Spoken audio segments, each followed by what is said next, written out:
Eu vou falar agora sobre Frente B, no caso, sobre a implantação do sistema colonial no Brasil, que é o capítulo que a Frente B começa no livro 2. Eu vou começar por esse capítulo porque é o que mais tem importância na questão do Enem, tipo, de Frente B até agora, porque o Brasil é um dos assuntos que mais cai, e esse assunto principalmente. Começando falando sobre os povos nativos. É interessante a gente saber que os povos nativos não constituíam uma unidade, não eram simplesmente povos nativos. A gente divide pelo tronco linguístico, basicamente, entre Tupi-Guarani e Macro-G, ou Tupaias, porque eles não é que os Tupi-Guarani falavam todos a mesma língua, mas eles tinham o mesmo tronco linguístico, entende? Enfim, agora, indo para a questão da colonização portuguesa, é importante a gente entender também que as rivalidades entre as tribos ajudaram a conquista do território. Então, assim como na América Espanhola também, que como as doenças, o armamento, as alianças entre tribos rivais ajudaram a colonização, já que os indígenas estavam em maioria. Mas diferente das civilizações da América Espanhola, a nossa não tinha uma estrutura tão desenvolvida, você pode dizer assim. Por exemplo, eles não realizavam trocas com moeda ou exploração de metais preciosos. E isso é uma questão importante quando a gente vai entender o porquê a nossa colonização foi assim, porque quando os portugueses perceberam que aqui não tinha metais preciosos, isso diminuiu o interesse da coroa na exploração. Mas enfim, voltando aos povos nativos. Uma coisa muito importante é sobre o ritual da antropofagia, que foi retratado pelos portugueses como canibalismo, como um ato horrendo e tudo mais, toda aquela questão da chegada dos jesuítas. Mas é interessante a gente entender que o ritual antropofágico ele tinha um significado muito particular para as tribos, que era de você, quando você comia o guerreiro que morria e tudo mais, você adquiria características dele. Então, não era uma coisa com a conotação negativa. Era uma honra você ser comido, basicamente. Então, isso foi uma coisa que chocou muitos portugueses e é uma coisa interessante, assim, da gente lembrar. Certo. Aí a gente vai falar sobre, além das alianças. Sim, uma coisa muito interessante é que diferencia a nossa civilização da América Espanhola e da América Inglesa também, é que aqui teve uma miscigenação muito intensa. Tipo, lá na América Inglesa, por exemplo, os puritanos que chegaram, eles basicamente exterminaram todos os índios. Aqui existiu, acho que no caso o nome certo seria estupro, dos colonizadores portugueses perante as Índias, e isso gerou uma miscigenação muito grande. Certo. E aí, como...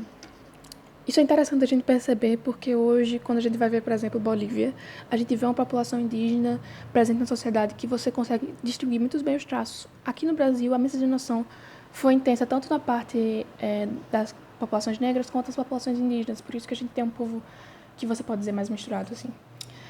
Certo, agora indo para a parte da interesse da coroa. Como aqui não foi achado nenhum metal precioso ou nenhuma coisa que chamasse a atenção da coroa, tipo, para ela investir o dinheiro diretamente, houve a implantação do estanco, que é basicamente o monopólio real da exploração do pau-brasil. E esse monopólio real não acabou quando teve a implantação das capitanias hereditárias, tá? Esse monopólio continuou por muito tempo.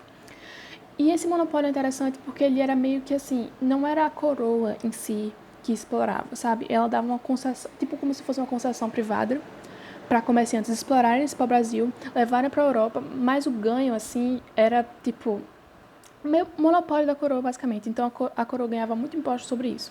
Sendo que era um negócio muito interessante porque ela não pagava nada, entendeu? Ela não tinha gastos nessa exploração.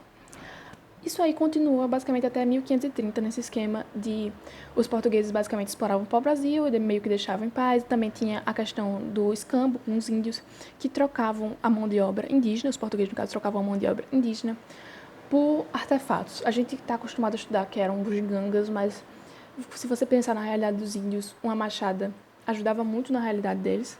E, tipo, não era simplesmente... Também teve aquela troca de pentas, espelhos e tudo mais que a gente escuta.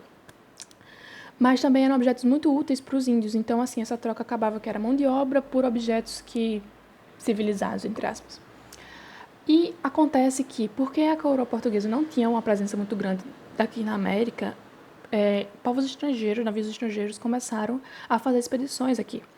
A França, principalmente, que explorou muito para o Brasil, teve um navio francês gigantesco que veio aqui pegar para o Brasil, enfim. Isso é interessante também quando você pensa nas invasões estrangeiras. Mas, indo para outro panorama, quando a exploração das especiarias, no caso, no Oriente passou a não dar tanto retorno assim para Portugal quanto antes, por causa da concorrência que agora eles tinham da Holanda, da Inglaterra e tudo mais, a coroa passou a ter um pouco mais de interesse na terra americana. E também porque tinham havido muitas invasões estrangeiras aqui já. Não invasões em si, mas expedições estrangeiras para roubar para o Brasil, basicamente. E aí começa a implantação do sistema de capitanias hereditárias. É interessante entender que as capitanias hereditárias não foram o começo da concentração fundiária, e sim as Seis Marias, mas, enfim, isso é chegar daqui a pouco. As capitanias hereditárias eram basicamente concessões que o Estado português dava para grandes comerciantes, nobres, enfim, que eles passavam a ter responsabilidades e deveres e tudo mais que vinham com a Carta do Forral, que era um documento que eles assinavam, comprometendo que eles iam administrar a terra, que eles iam explorar, que eles iam escravizar a mão de obra nativa e que eles iam distribuir Seis Marias. As Seis Marias, como eu já disse, são importantes porque foram com elas que começaram a concentração fundiária. Em Portugal, na Europa, já existiam Seis Marias antes, sendo que, como a terra distribuída em Portugal era pequena, as Seis Marias eram justamente para evitar a concentração fundiária, sendo que uma extensão territorial no Brasil, umas Seis Marias ainda era uma terra considerada um latifúndio, entende? Então, e foi com essas unidades administrativas que a gente tem o começo da nossa concentração fundiária. As capitanias hereditárias são consideradas um pouco mais de unidades administrativas mesmo, não são tão como se fosse um estado, você pode dizer assim. E as capitanias, as Seis Marias em si concentravam a terra. Certo. Você passa num processo de essas capitanias começam a se desenvolver e tudo mais, sendo que só duas, basicamente, que deram certo, a gente já sabe que é São Vicente e Pernambuco, sendo que São Vicente não deu certo por causa da implantação da cana-de-açúcar. São Vicente deu certo porque ela passou a ser um polo de radiação, de movimentos de bandeirantes, de exploração, que vem mais tarde, inclusive, e não em si pela implantação da cana-de-açúcar. A única que deu certo por causa da implantação da cana-de-açúcar foi Pernambuco, que passou a prosperar e tudo mais. Sendo que, entre o quê? 15, 11, não sei, foi mal, capitanias hereditárias, só uma ou duas basicamente deram certo, e Portugal começou a perceber que esse sistema estava falindo, não estava dando certo mais. Foi quando começou a implantação do governo geral, com Tomé de Sousa, que foi o primeiro governo, foi Tomé de Sousa e Salvador, que instituiu a capital, e um governo geral para tentar administrar melhor essas Seis Marias, para ter uma presença da coroa maior.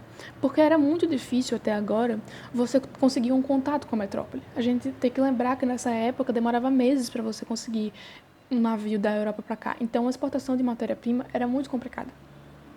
No caso, a matéria-prima que eu estou falando é o açúcar. E o pau-brasil também. Enfim. Aí a gente tem que lembrar que com o Tomé de Sousa, as câmaras municipais começaram a acontecer, que as câmaras municipais a gente tem que lembrar que, tipo, a gente pode lembrar da Grécia, a gente pode fazer um panorama com a Grécia, que os homens bons, que são os cidadãos que são ricos, brancos e tudo mais, eles poderiam votar, poderiam ter uma participação política maior. E também uma coisa interessante é a chegada dos jesuítas, que foi nessa época, tá? Os jesuítas chegaram depois da implantação do governo geral. E com a implantação dos jesuítas, começou um conflito que durou por muito tempo, que é o conflito entre colonos, que queriam escravizar a mão de obra indígena, e jesuítas, que tinham uma visão que o indígena teria a alma diferente do negro, e, portanto, ele poderia ser salvo, ou seja, catequizado, no sentido de se tornar um cristão. Isso entra no contexto de contra-reforma, isso vai ter não extremas, mas assim, vai ter umas consequências muito interessantes para você pensar depois.